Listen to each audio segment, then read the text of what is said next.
All right, inspired by an artist risks being the longest one, so I'm going to go through a bunch of artists you might want to know real fast. So, or hopefully. Magdalene Odondo is working in America, I believe, but is from, oh shoot, I forget where she's from. She's from somewhere in Africa. And her work is coil-built, burnished surfaces, I think usually pit-fired, and often based on hairstyles. So the complicated sort of sculptural hairstyles are suggested in her work. You could also pick, rather than a specific artist, you could pick a artwork from a particular time or place. So, for example, Pueblo Pottery, Mata Ortiz, or a particular artist from that area, Maria Martinez. Mata Ortiz is the place, and the pottery from that area is somewhat similar. I've also had students pick from, say, ancient Japanese, Jomon pottery, or Inca pottery. You know, there's pottery traditions all over the world that are sort of multiple artists working in a similar style. And so if you're interested in something like that, that would be absolutely fine. The rest of these are mostly contemporary ceramic artists. So Chris Gustin makes large scale. You can sort of see the scale of this, maybe a third grader about the size of that. Wheel thrown pieces for the most part, and then they're altered when they're wet on the wheel. Stephen Hill has much smaller scale wheel thrown work that's also altered. One of the nice things about this is some of the twisting that you have happening is intentional for Stephen Hill. Sometimes as a beginner you have some difficulties that make things want to twist on you when you didn't choose that. David Gilhooly is another funk artist, often works with these frogs in food, a very strange work, but very funny and interesting and whimsical. You can find pictures of his work online. Patti Warashina, a lot of her work is political ramifications. This is barrels of oil, planes, rockets, things like that. But the other thing is that each of these containers, or each of these objects is a container. So oftentimes her pieces are tea or sake sets. So inside of this, you can take off the barrel, you can put a liquid inside. Here's the pouring spout. Here are the handles. My guess would be, I don't know this particular work as well as some of the others, but I'm guessing that either the whole stack or each of these barrels flips upside down and is hollow, is a cup inside, and these may be cups as well, I'm not sure. Nunez, Donegan, her work is often tells a story. So here we have traditional imagery from like Christian saints and things like that. But then sort of combined into this story. Looks like we have symbolism from Christian stories as well, with a little hand of God coming down. David Bolton, very patterned pieces, lots of work with glaze or underglaze decoration after they've been thrown, or while they're wet and before they've been fired, where the color does a lot of the work. So these would have been thrown on the wheel, although you could make some similar kinds of shapes with coil building, pinch pots, and maybe even the extruder. Hee Soo Lee works with lots of imagery on her forms, so her forms are relatively complex. I mean, relatively simple. Not there's a lot of work to them. They're well crafted, but the forms themselves are relatively simple compared to the complex decorations that she does on the surface of these. Lots of times trees, flowers, and sometimes what looks like eyes in the trees. Ai Weiwei, if we're going to talk about ceramics and artists, we kind of need to talk about him.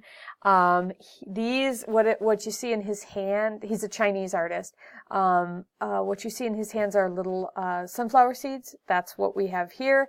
And he or his folks who work for him made as many sunflower seeds as there are people in China. So quite a pile here of these painted sunflower seeds. This is another famous set of stills of photographs of Ai Weiwei breaking a Ming Dynasty, I think it was, vase. So a famous and expensive vase, and he breaks it. So some of his work is performance as well as just making the objects. Clayton Bailey we saw before with the Cyclops heads. This is an explosive, a pot of explosives that sort of looks like it has exploded itself. Richard Notkin's work is highly detailed, often involves hearts, ears, and politics again. So he has this particular piece these are both teapots, excuse me. And so here's the lid. This mushroom cloud comes off. The skull, the dice, and the box are the containers. The handles, the ear is the handle, and the barrels are liquid pours out. This part comes off of the heart teapot, and then I think this is the spout over here. Lots of detail. Starts to look not entirely like ceramics sometimes. Jason Briggs's work is highly abstract, although also highly suggestive. He often, you start to see what look like body parts, and he mixes media. He uses hair, actual hair, like people hair, like from him, in these pieces. And so they become sort of disgusting and creepy, but also reminiscent of like couches. So you see the like, when you have a leather couch or a naga hide couch that has the little pull where the button is or whatever. Jim Kemp, sorry for the image quality again here. Jim Kemp works on the wheel, and one of the reasons I want to show you his work is because the pieces themselves are thrown separately. So 1, 2, 3, possibly 4 legs on each of these are thrown separately and then attached later on. The vessel here is thrown in 1 or maybe 2 pieces, and then the top part could be thrown together or separate. The spout is thrown separate, the handle's done separate, the lid is done separate. Here's a thrown lid with a twist.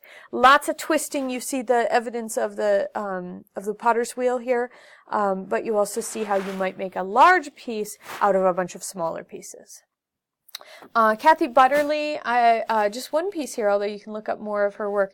She works with very thin ceramic. I think it's thrown, although it might be slabs, and then she kind of drops them, bends them in on top of each other.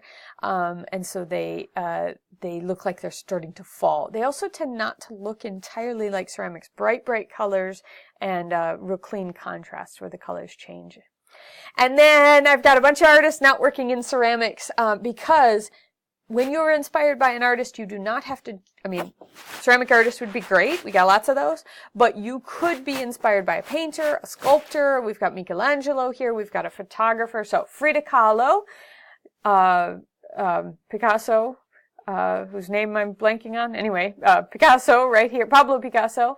Yayoi Kusama, who does does fabric, does sculpture, and does installation rooms with these dots, always dots all over the work. Vincent van Gogh, Cindy Sherman's photography, and it gets fairly wacky here with the kind of candy hair and the candy lips and the candy jewelry. And then, of course, Michelangelo. Ones I didn't include images of are other artists you might be inspired by who work in other media. So film artists, somebody who writes a play or a film, movie. Musicians, and I've had people be successfully inspired by artists who are not working in a visual media. It's tricky, but you can do it. You'll have to explain it to us if that is the case. All right, get started. Go look for other artists yourselves. You don't have to stick with just the people I've suggested.